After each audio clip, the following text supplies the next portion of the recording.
প্রথমে তোমাদের একটি ভিডিও দেখাবো, তারপরে ভিডিওটির সবচেয়ে ফানি কমেন্টগুলি পড়ে শোনাবো।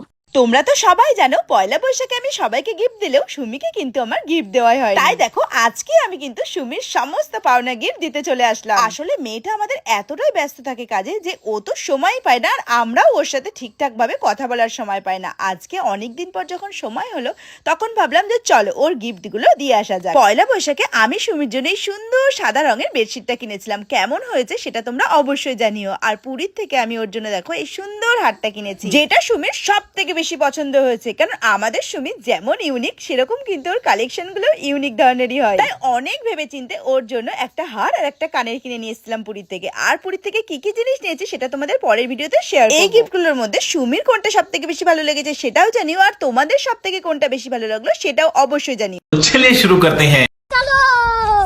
মা তুমি খুব বড় পাচাটু। नहीं। ছাত্রীদের ছাত্র জিনিসই ভালো লাগে। सही पकड़े हैं। তুমি কি দিলে ভালো লাগলো কি আমরা কি জানি? বলেন কি? কাকিমা আপনার কি সুমির গুণগান ছাড়া আর কোনো কন্টেন্ট পান না নাকি? সারাক্ষণ শুধু সুমি আর সুমি। नहीं।